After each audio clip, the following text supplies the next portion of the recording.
The diner went silent the moment the old man spoke. "I served with Delta," he said quietly, his voice trembling just slightly as if those words still carried weight after all these years. A group of young veterans sitting at the next table burst into laughter. "Delta Force, sure, old man," one of them mocked. "Next you'll tell us you trained Rambo." The old man didn't respond. He just looked down at his chipped coffee mug, the steam curling up toward the faded patches on his worn jacket. The name tag read, H. Cole, the letters almost invisible from age. No one in that diner knew who he really was. Not yet. Henry Cole was 72 years old, living quietly on the outskirts of a small town in Texas. He came to the diner every morning at 7 sharp, sat at the corner booth, ordered black coffee and eggs, and left without a word. The locals called him Colonel, though no one was sure if he'd actually been one. He walked with a slight limp, a souvenir from somewhere far away and long ago.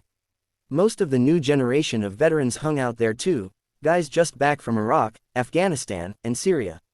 They respected service, sure, but to them, Henry was just an old-timer spinning tales from movies. When he once mentioned Delta Force, the secretive elite unit that most people only knew from books and films, they laughed him right out of the diner. "Come on, old man, you expect us to believe that?" One young vet named Jason sneered. "Delta doesn't brag, and they sure don't hang out in small-town diners."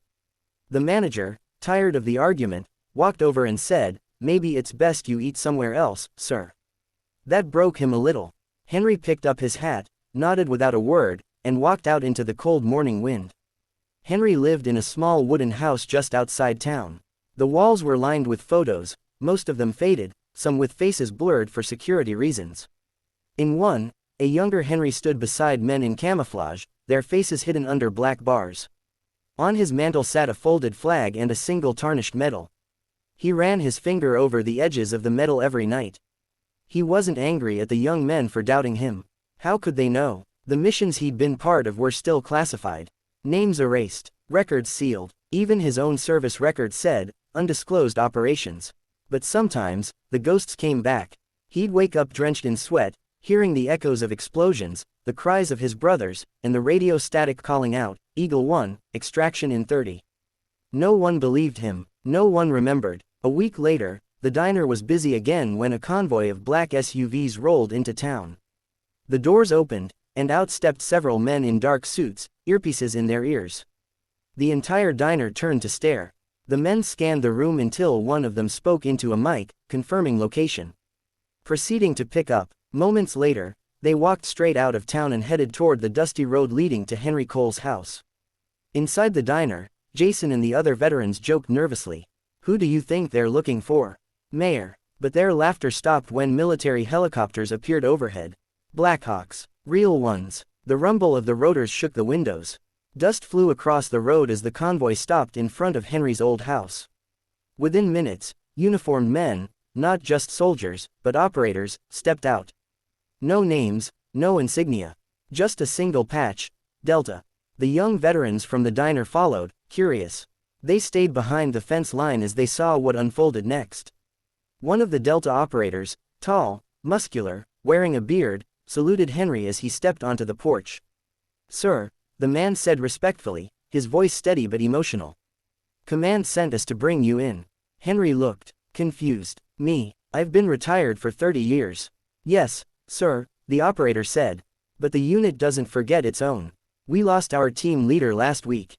Before he passed, he asked for one man to guide us through this next operation. You trained him, sir. You trained all of us." Henry's eyes welled up. For the first time in decades, someone remembered. The operator handed him a small, sealed envelope marked classified. Henry opened it and stared at the mission details. The handwriting inside was familiar, his old commander's. "You're needed again, Colonel Cole." By now, the entire town had gathered. The same veterans who mocked him stood speechless as Henry, the man they'd thrown out of the diner, walked out wearing his old combat jacket. One of the younger men whispered, he wasn't lying." The Delta team formed up around him, saluting as he passed. The lead operator opened the SUV door and said, "Welcome back, sir." The sight of that, of a forgotten old man being treated like a living legend, froze everyone where they stood. The diner manager who'd kicked him out lowered his head. My God, he really was Delta Force. Henry didn't go for glory or revenge. He went because his men needed him. The operation that followed remained off the books. Some said it was a hostage rescue overseas. Others claimed it was a covert intelligence extraction gone wrong. But weeks later, a story broke on the news: Delta Force successfully completes impossible mission with no casualties. No names were released, of course. But those who knew saw the faint outline of an older man stepping off a helicopter in the background. When Henry returned home, he didn't talk about it. He simply went back to the diner one morning like nothing had happened. This time, everyone stood up when he walked in. Jason, the young vet who'd mocked him, was the first to speak. "Sir," he said softly, "coffee's on me." Henry smiled, took his seat at the corner booth, and nodded. "Appreciate it, son. But remember, never doubt the quiet ones." Months later, the diner added something new: a framed photo of Henry in his younger days, beside his old unit. A brass plaque beneath it read, "In honor of Colonel Henry Cole, Delta Force. A true soldier never retires." Henry passed away quietly a year later. The entire town attended his funeral, along with men in dark suits who stood at a distance, men who carried themselves with the same silent strength Henry once had. As the bugle played and the flag was folded, Jason whispered, "He never bragged, he just remembered." And above the cemetery, a single black helicopter flew by, a final salute from the brotherhood that never forgot their own. Respect the quiet warriors. They don't need to prove who they are. Their legacy speaks when it matters most.